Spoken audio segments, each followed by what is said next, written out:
Recompensa e castigo. Sabe, na criação dos filhos, essas são muitas vezes as ferramentas que a gente usa no piloto automático. Elas parecem funcionar ali na hora, né?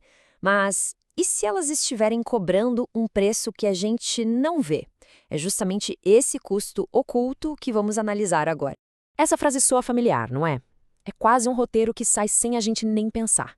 Se comer tudo, ganha sobremesa. Se não arrumar o quarto, já sabe, fica sem videogame.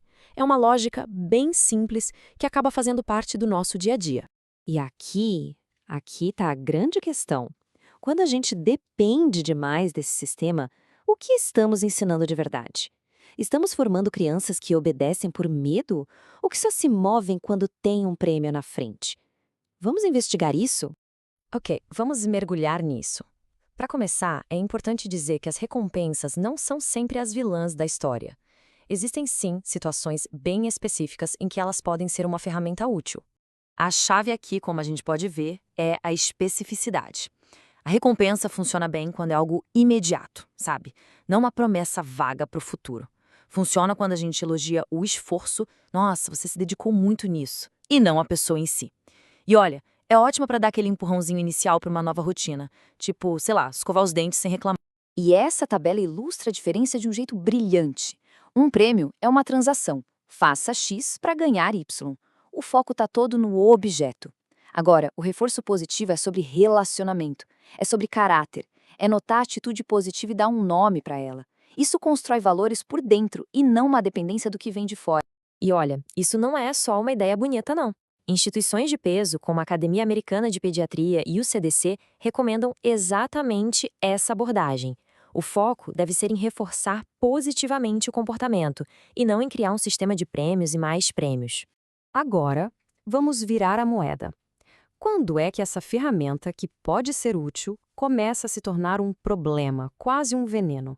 Aqui estão os sinais de alerta bem claros. A recompensa vira veneno quando se torna um suborno para parar um mau comportamento, ou quando a criança passa a pensar que só precisa cooperar se for ganhar algo em troca. Pior ainda, quando vira uma forma de comparar irmãos, ou quando a gente usa doces como moeda de troca, criando uma relação bem complicada com a comida desde cedo. Então, o ponto crucial é este: a criança começa a internalizar que um bom comportamento não é valioso por si mesmo. O valor está no que ela ganha com ele. E a pergunta que ela aprende a fazer não é mais o que é o certo a fazer, e sim, tá, mas o que eu ganho com isso? Certo, já vimos o lado da recompensa. Agora vamos analisar a outra ferramenta do piloto automático, o castigo. E aqui também existem custos ocultos bem importantes. A definição aqui é a chave de tudo. Castigos mais severos, como gritos ou humilhação, podem até interromper uma atitude ali, na hora. O problema é o que vem depois, ou melhor, o que não vem, o ensino. O castigo foca só no erro, mas não oferece nenhuma alternativa. E as consequências disso são sérias.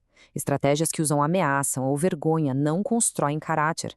Elas constroem medo, incentivam a mentira para evitar a punição e, no fundo, geram raiva e ressentimento. E isso vai minando a conexão familiar. Então, se recompensa em excesso e castigo não são o melhor caminho, qual é a alternativa?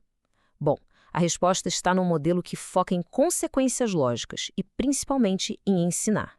E essa estrutura é mais simples do que parece. Primeiro, um limite claro e direto.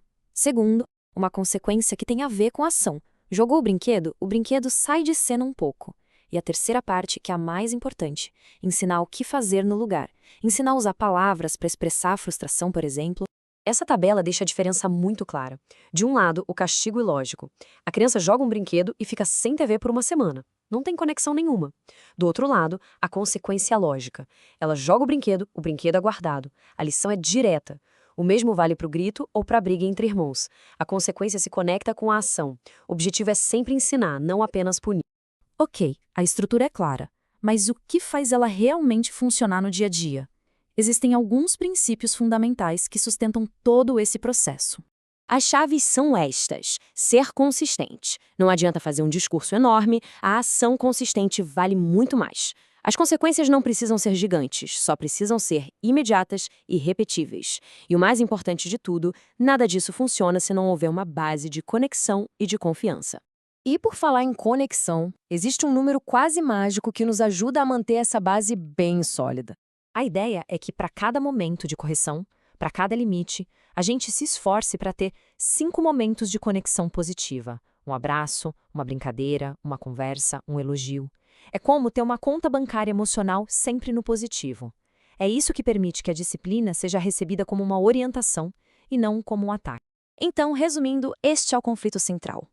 De um lado, o excesso de recompensas cria uma criança que depende de prêmios para agir. Do outro, o excesso de castigo cria uma criança que age por medo, o que destrói a confiança. E o equilíbrio que realmente educa, que constrói resiliência e caráter, está justamente nesta combinação. Na base de tudo, uma conexão forte. No meio, limites claros para dar segurança. E no topo, consequências lógicas para ensinar responsabilidade. No fim, a pergunta que fica é: o objetivo é criar uma criança que apenas obedece ou uma que realmente entende?